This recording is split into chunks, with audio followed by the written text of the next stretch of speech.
I read an article in The Guardian about Trump's wall being put through the Organ Pipe Cactus National Monument in southern Arizona, and so I went to see for myself. I wasn't prepared for how beautiful it is there.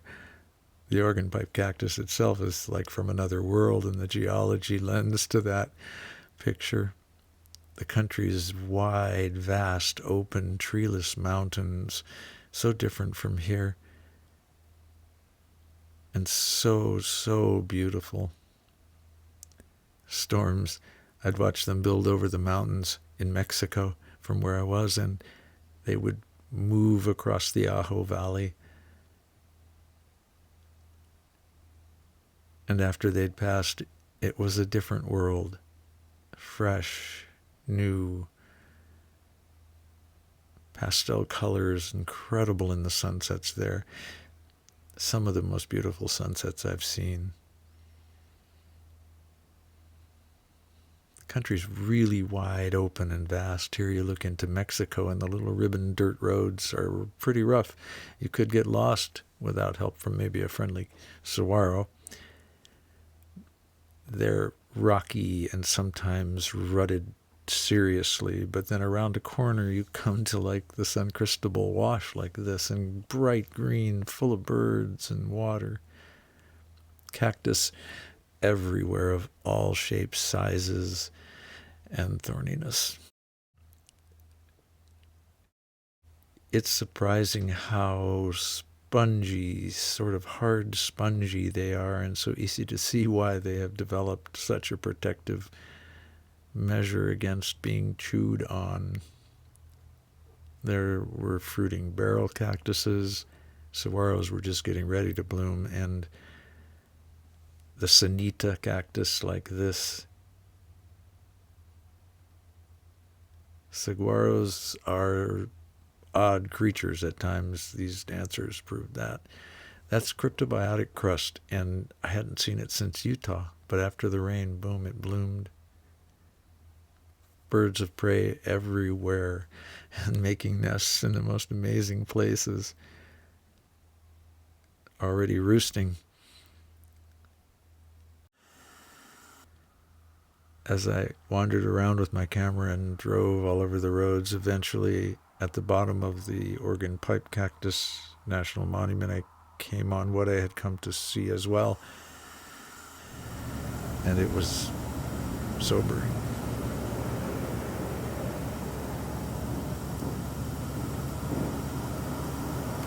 It's incredible what they're doing. Talking to the construction people there, talking to local people there, most everyone said that it's a joke, but it's paying jobs. Here they're lowering a 2-foot wide by 10-foot deep cage into the ground for the cement to be poured at the base of that metal wall.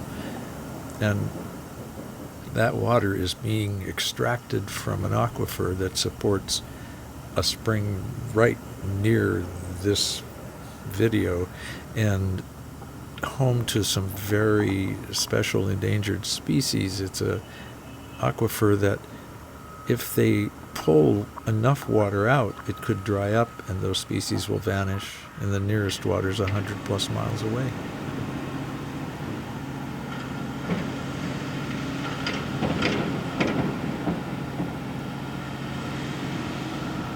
Yeah, almost surreal.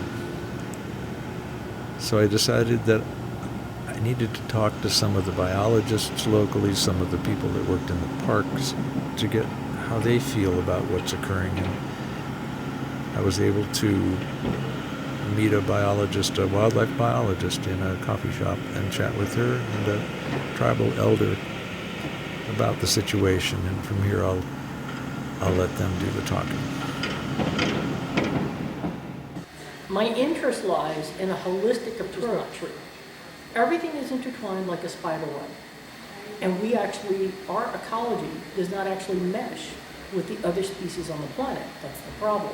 So you throw all that into the issues of the border wall. So it's not just border policy, it's human activity and development and how we behave on the land. And we act as though we're the only species on the planet, and we're not. The border wall and our border policies reflect that mentality of we're privileged, we're the species, when we're just one. However, one species is the one that's wreaking havoc.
The Sonoran Desert is literally the most unique desert in the world.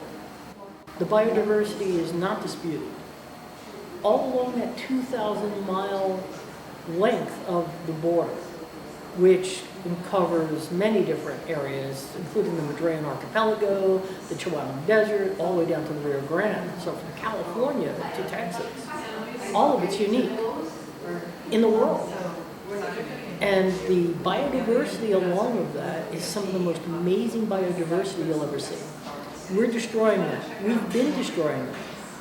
So if you look at the Sonoran Desert, it's technically considered about approximately 100,000 square miles. The border wall, then you put this impenetrable wall, and it blocks all movement. It traps little animals up against it and they die. Birds can't fly over it. Many avian species will not fly as high as 30 feet. If you go to the wall and you look at it, you'll see that saguaro cactus are actually dwarfed by the wall many times. Only the tallest saguaro cactus will tower above that wall. That is unconscionable, in my opinion, as a wildlife biologist. Yeah, I'm a member of the Heshadottam, also known as sand papagos or sand people. As you know, the Tohono used to be known as papagos, but Tohono means desert. Autumn means people. So there's the Heshadottam, which I'm part of. There's the Tohono which is about 12 miles east of us, 2.8 million acres. And then there's the Akimarotam, who are the river people, and then the Salt River people. They live around the Phoenix area, so that we're all Autumn. Autumn lands, traditional lands, goes from Phoenix all the way down into Mexico, below Hermosillo. Of course, there's the immigration issues with the wall, which is certainly a desecration to our culture, because they're going near Quito, which is, to us, is a main village where my great-grandfather used to live. And we have burials out there. It wouldn't surprise me if they run into remains.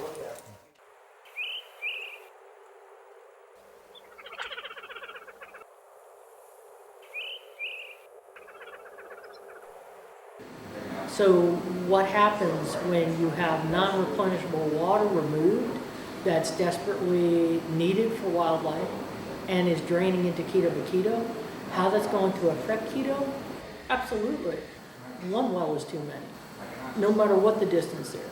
The water, there is no surface water in this region of Arizona except for Quito.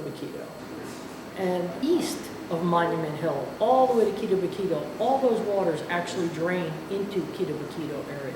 So when you drill into waters 1,000 feet down, approximately, into waters that are ice age waters, that are not being replenished by rain events, they're going to be depleted when thousands and thousands of gallons are being taken out daily to go into tankers to cut down dust on the roads, going into the millions of cubic feet of cement that's being poured for the wall.